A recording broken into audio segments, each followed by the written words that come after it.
another method of converting analog IAR filter to digital. So we have analog transfer function H of S.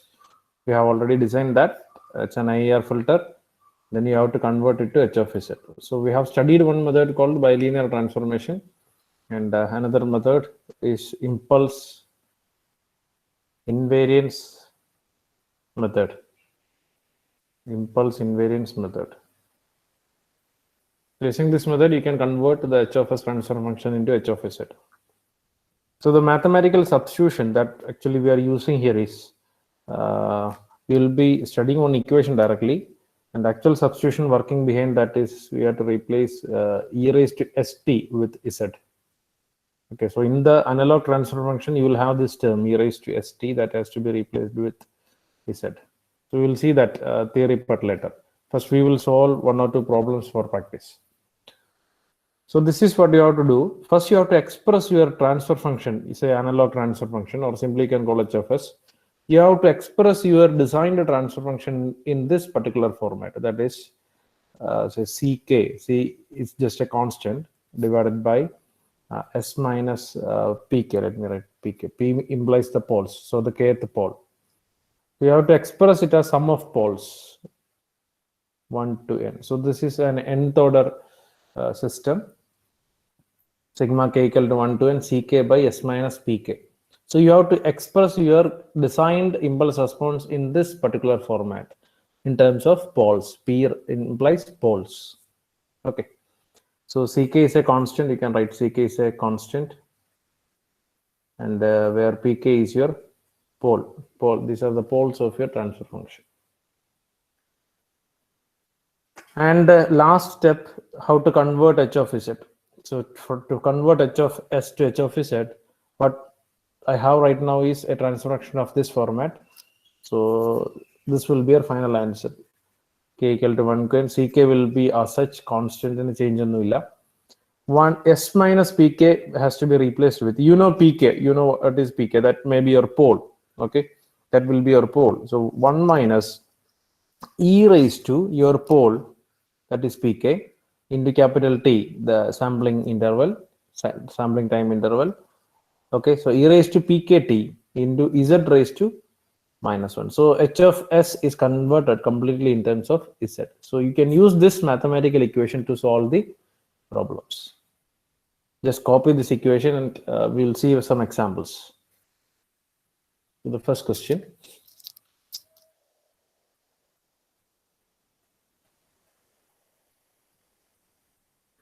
Can I start with the first question?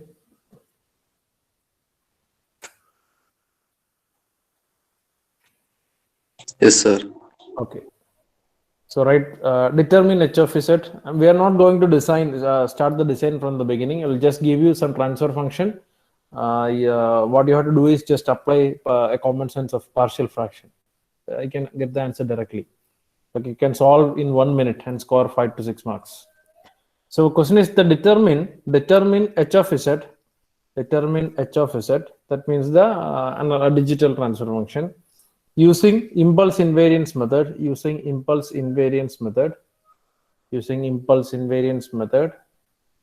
for the transfer function, H of S is equal to 2 divided by, for the first time I am giving you it directly, 2 divided by s plus 1 into s plus 2. So that is your analog transfer function, and it is given that take capital T is equal to 1 second. Take capital T equal to 1 second. So that's the question. So an analog transfer function H of S is given to you. You have to find the digital transfer function using impulse invariance method. You have to take T equal to 1 second. So question is clear. They have already designed a second order analog IAR filter for you. You just want to convert it to digital. That's it.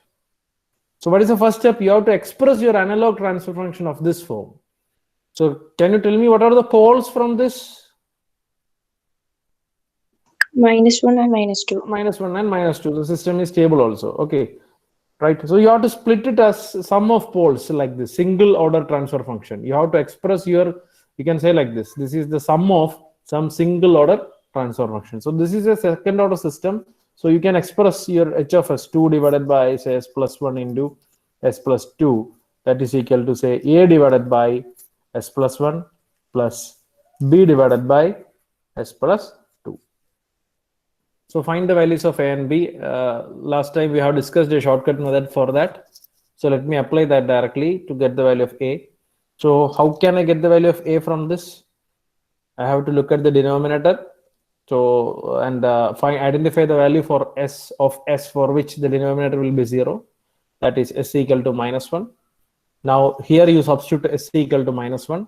Before substitution, you have to replace the denominator. Denominator is s plus 1. So let me remove s plus 1. Let me substitute s equal to minus 1 in the remaining part. So 2 divided by s is minus 1. Minus 1 plus 2. So that is 2 minus 1 is 1. 2 divided 1 is 2. So the value of a is 2. Should I repeat? ആർക്കെങ്കിലും ഈ method repeat ചെയ്യണമെങ്കിൽ ഒരിക്കൽ കൂടെ പറയാം. Okay. So you have two options. Either you can cross multiply. Okay. So a into this thing plus b into this thing. And denominator will be the same. You can compare the numerators. You can write 2 is equal to a into s plus 2 plus b into s plus 1 എഴുതിയിട്ട് bracket open ചെയ്ത് you can equate the coefficients and find the values of a and b. That is one option. Second option is a shortcut method. To get the value of a, you have to look at the denominator. Denominator is s plus 1. You identify the value of s so that the denominator will be 0. S in ഏത് value കൊടുക്കുമ്പോഴാണ് denominator 0 ആവുന്നത്? S in minus 1 കൊടുക്കുമ്പോഴാണ്. Minus 1 plus 1, this will become 0. So the substitution you have to do to get the value of a is s equal to minus 1. That should be done over here. S in minus 1 ഇവിടെ substitute ചെയ്യുക. If you directly substitute, here you will have 0 time. Minus 1 plus 1 എന്ന് പറയുമ്പോൾ 0 വരും. That will again make this infinity 1 by 0 formulaക്ക് പോകും. So just before substituting s equal to minus 1, you have to remove this fellow. This fellow is making a problem to me. So remove this fellow. Now you substitute s equal to minus 1. 2 minus 1 is 1. So 1 in the denominator, 2 by 1 is 2. Let's try to find the value of b. So to find the value of b, what should I substitute here? S equal to minus 2. Minus 2. Look at the denominator of b, that is s plus 2. So when s equal to minus 2, this will become 0. So you have to substitute s equal to minus 2. Don't directly substitute it.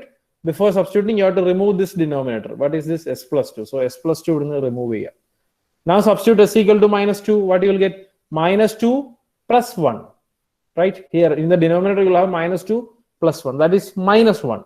So 2 divided by minus 1, that will be minus 2.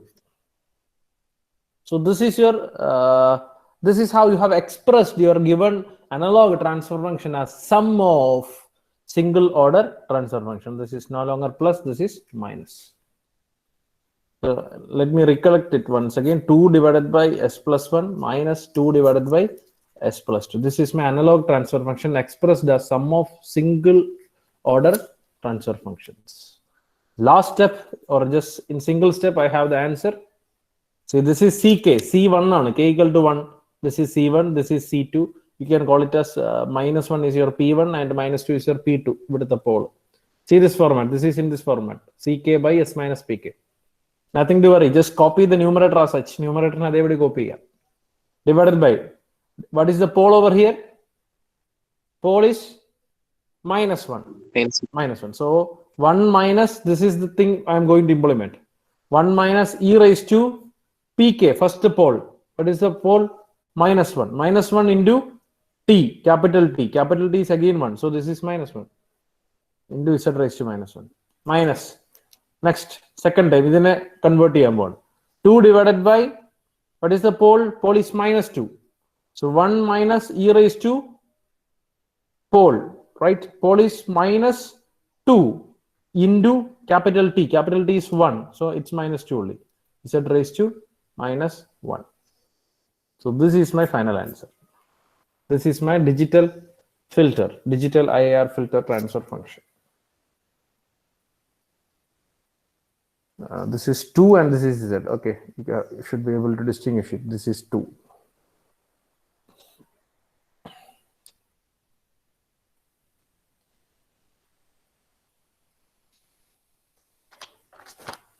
Okay, Anangile, we will do one more problem and we'll wind up.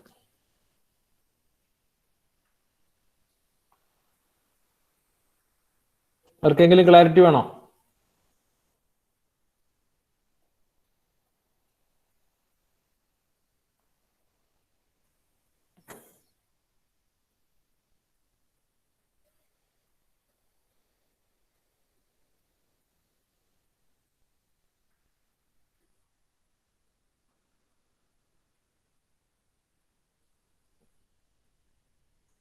So write one more question.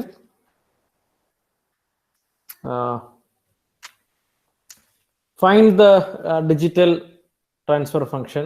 Find the digital transfer function h of z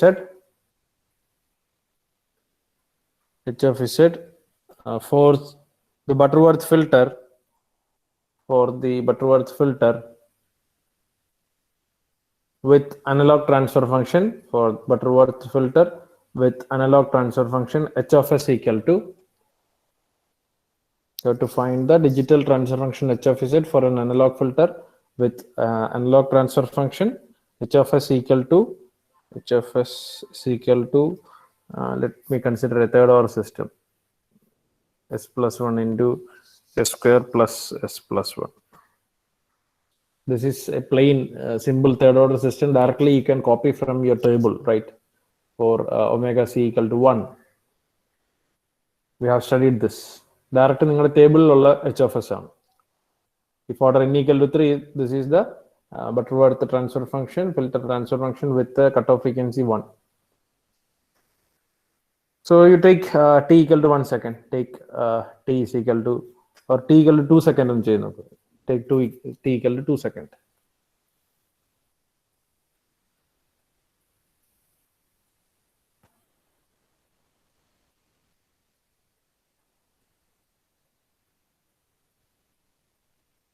So what is the first step? You have to express it as sum of single order filters, right? So let's do that. So h of s can be written as, right, 1 by s plus 1 into s square plus s plus 1. Do partial fraction for this. This has to be separated. So you will have a by s plus 1, right, plus say b by, you have to find the solution for this. Solve this and find the answers. Solve this particular transfer function, quadratic equation, s square plus s plus 1. Find the solutions. Calculator on cheyi nokka. Solve it.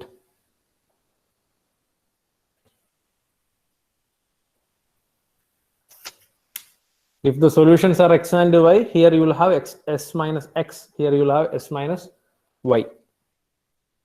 So find the values. Definitely you have to split up, because the method is saying you that you have to split the transfer function as sum of single order transfer systems, single order transfer functions. So here you will have s minus your solution. Anyone solved it? It's minus 0.5 minus j 0.86. That is one solution. The other solution will be definitely complex conjugate of this, isn't it? So s minus 0.5 plus j 0.86.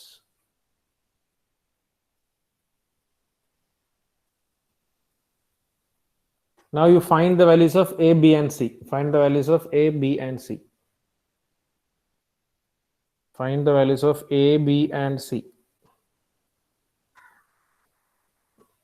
You find it later. I will give you the answers directly. The value of a is 1, so you'll get 1 by s plus 1, plus the value of b is minus 0.5 plus j 0.288.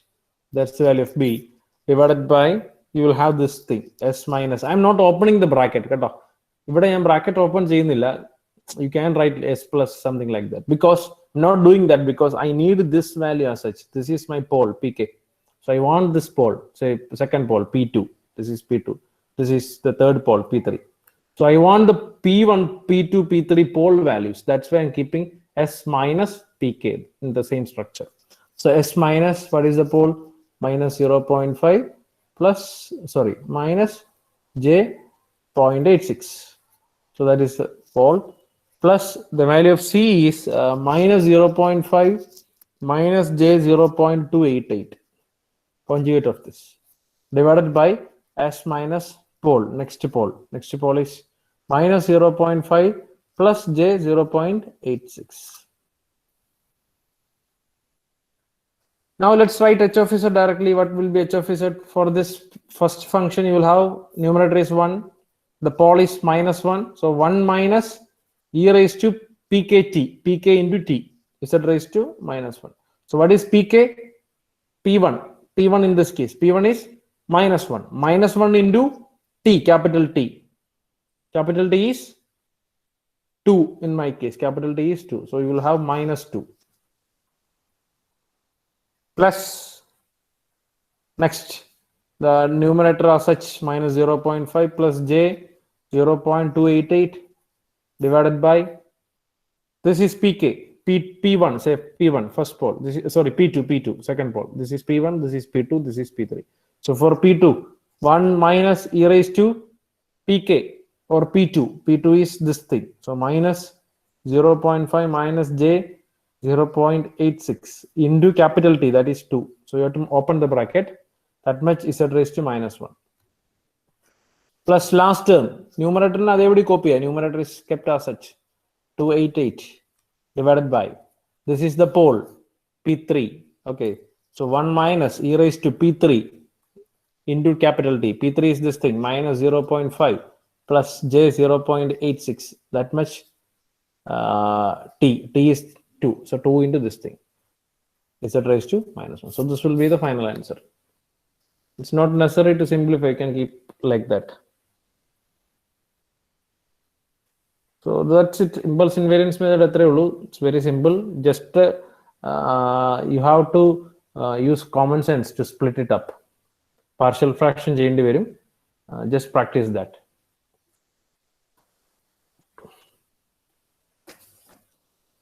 So 2 problems are enough. നമുക്ക് ഇതിന്റെ ഒരു important theory ഒന്ന് മനസ്സിലാക്കാം. You leave the problem, you do that later. This is very simple. Okay. If you spare 5 minutes, that's enough for doing problems. Now I will convince you the concept behind impulse invariance method. Actually, this was the first method that we wanted to discuss. പക്ഷേ series exam ന് bilinear ഉള്ളത് കൊണ്ട് നമ്മൾ skip ചെയ്തതാണ്.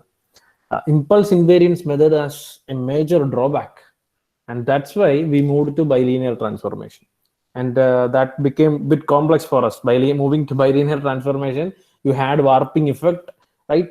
And so you have to do pre-warping with your design in the initial stage so that you can avoid the warping effect. So all those things were complex with bilinear transformation.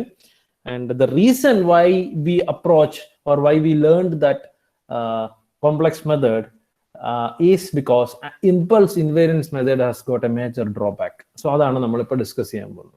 Okay, so let's see what's the theory happening behind that. I told you the mathematical substitution that we are using is what? Z equal to e raised to st, right? So let me express everything in terms of omega. So what was z? Z ne nammal omega il engane express cheya? R e raised to j omega, right? Digital omega over here. Z domain corresponds to digitals. And here, how will you convert it to omega? Tell me. Sigma plus j omega. E raised to sigma plus j, which omega? Analog or digital? Omega. I have to use the capital omega, right? Analog, because S plane is the analog world. This is the digital world. That much T. Fine. Now let me equate the LHS and RHS. I got e raised to j omega equal to this e raised to sigma into T, right? That much into e raised to j omega capital T. ശരിയാണല്ലോ? So what is your conclusion? R equal to e raised to sigma T, first equation, right? Then from this, what is the relation between your digital omega and analog omega? This is very plain. Omega, digital omega equal to analog omega into t. You can compare this, e raised to j omega, e raised to j omega. These two people are saying. So that's what I have written. So what is your observation from here? Do we face a warping effect here? നമുക്ക് ഇവിടെ warping effect ഉണ്ടാവോ? Any chance? Will there be a possibility of warping effect? No. No, because Tan illa. Tan illa. That means the relation between, if you make a plot between analog omega and capital omega, it's perfectly linear, isn't it? This graph is perfectly linear. There is no curve. It's not getting curved. It's not non-linear. It's perfectly linear. So whatever is the response, right? Whatever is the response, you will get it as such.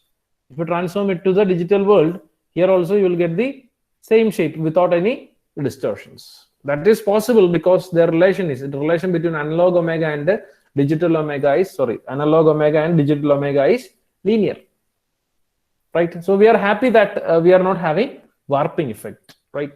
So that is one advantage of this method. Now let's see what is the problem with this fellow. Okay, you will have an assignment, means you have a task. You have to show that using these equations, you have to show that all stable S-plane poles are mapped to stable Z-plane poles. We did it with bilinear transformation. Their equation was a bit complex. Here it's very plain, very simple. You have to prove that. I will write it at the end of the class.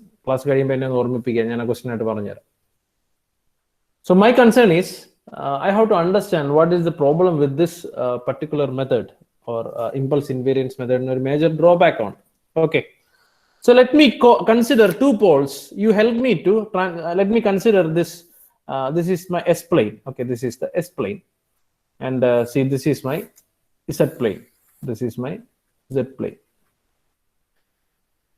Definitely the j omega axis. Where it will go? Where it will be mapped? Can you tell me? In the assignment in the part j omega axis. How can you address it in S plane? Sigma equal to 0, right? This is the j omega axis, sigma plus j omega, right? Capital omega. So sigma plus j omega axis. What happens with your j omega axis? Then I can address here. Sigma is 0. When sigma equal to 0, e raised to 0. That means r equal to 1. R equal to 1 is your unit circle. So imaginary axis will be mapped to the unit circle. The left side, poles in the left side will be mapped to inside area. Poles in the right side will be mapped to outside area. You have to prove that using this equation. You just do that. So you can prove that all the stable S-plane poles are mapped to stable Z-plane poles.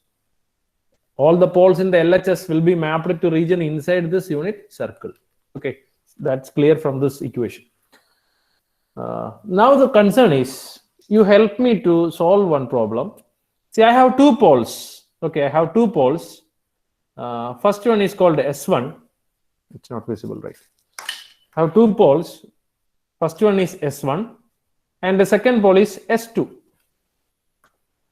Okay, I want to transfer these poles. Transfer. Say S1 is mapped to a pole called Z1. S1 Z1. Okay, so let me write S1 here. S1 is pole. S1 is sigma plus sigma 1 plus j omega 1. This is my S1. Okay. Likewise, you can transfer any pole. S2 is sigma 2 plus j omega 2. Relation. See, you consider a pole like this. This is sigma plus j omega. First pole is sigma plus j omega. Right? Now the second pole is S2. That is the same sigma. Sigma is same for me.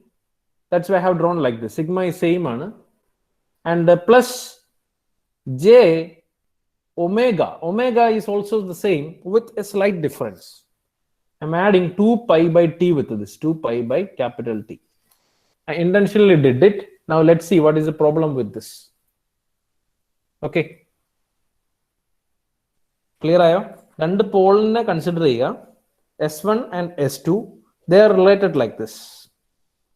Now my question is, help me to transform this. S1 in transform. How can you write it? How can I find Z1 equation for Z1? What is the relation between them? നിങ്ങൾ follow ചെയ്യുന്നുണ്ടോ? Very simple, very simple, വളരെ നല്ലൊരു concept ആണ്.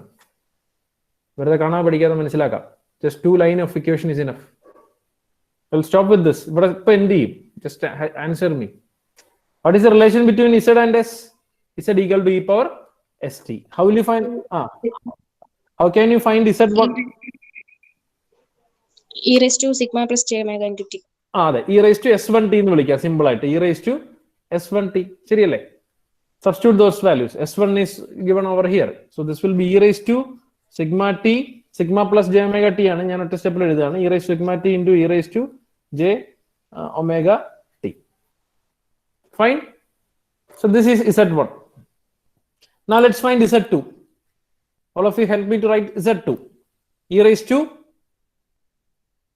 Z2 എന്ന് പറയുന്ന ആരുടെ mapping ആണ്?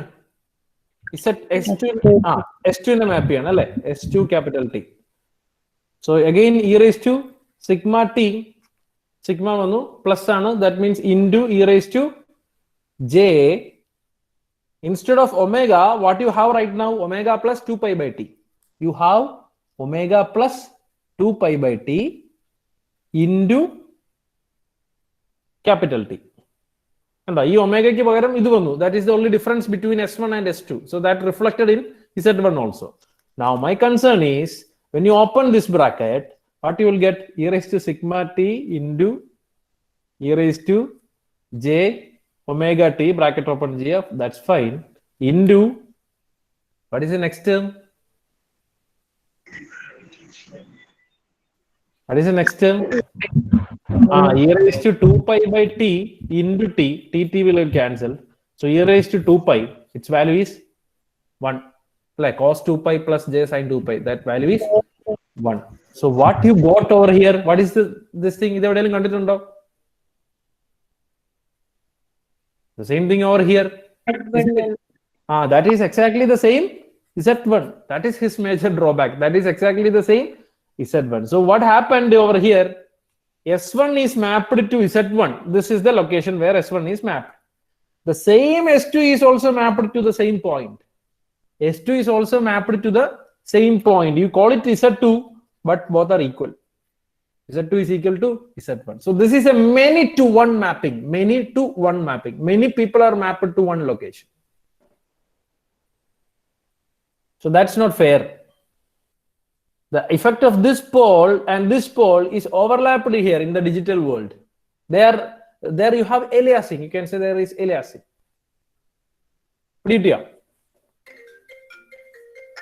Sorry.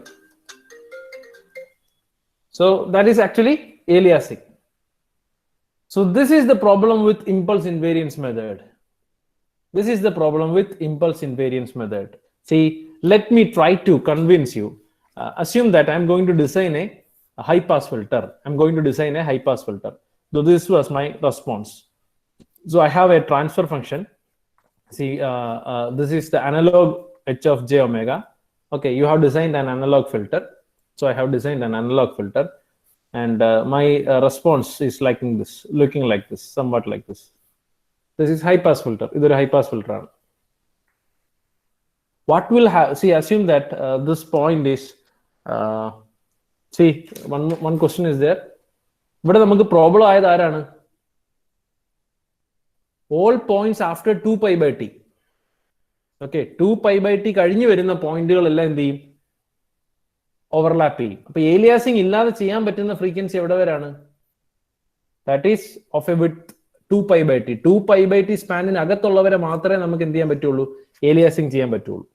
That means say minus, you call minus that was 2 pi by t. So minus pi by t മുതൽ pi by t വരെ.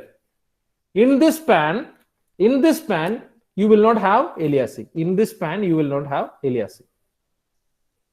What will happen to frequencies after this? See, corresponding to this 0, you will have pi by t, or corresponding to say x, corresponding to a frequency x, where you have the x plus pi by t. ഞാനിപ്പോ minus pi to pi express ചെയ്താണ്. Else that will be from 0 to 2 pi by t. So there you will have what? Aliasing. There you will have the next, these frequencies, these two people will overlap, will alias. So this range of frequency is safe. After that, these frequencies will cause aliasing with the already existing, already mapped points. So you cannot use an impulse invariance method to design a high pass filter. High pass filter design is able alla. Okay, you cannot design all filters, all digital filters using impulse invariance method. That is the major limitation of impulse invariance method. One more thing. Now you consider a low pass filter. Design of low pass filter will be fine. Design of low pass filter will be fine, provided your cutoff frequency comes within this, say pi by t. If your cutoff frequency is within this, your passband is safe, right? There is no aliasing. So you can design low pass filter, and not even all low pass filters. So the main drawback with impulse invariance method is that you cannot design all filters, all digital filters using impulse invariance method. This problem does not exist with bilinear transformation, because there the transformation relation was like this: 2 by t tan omega by 2, right? This value will not get repeated.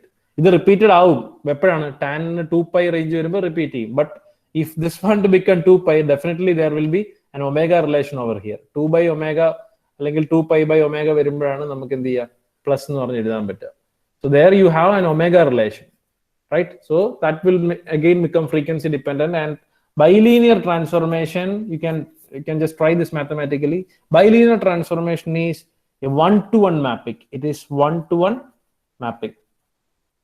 Mapping from S plane to Z plane. S to Z convert it's actually 1-to-1 mapping. But impulse invariance method is actually a many-to-one mapping. It's a many-to-one mapping. So many poles in the S plane, many poles in the S plane is mapped to same zero, same pole in the Z plane, same pole in the Z plane. That means your digital conversion is not happy. You're not happy with your digital conversion because many poles are mapped to same location. You will have aliasing of their effects. So I don't like that. So impulse invariance method was easy to design, and there is no warping effect and all. But the only problem is you cannot design all filters using impulse invariance method. But bilinear transformation can be used to design any filter. So that's the conclusion of this section. Any doubts?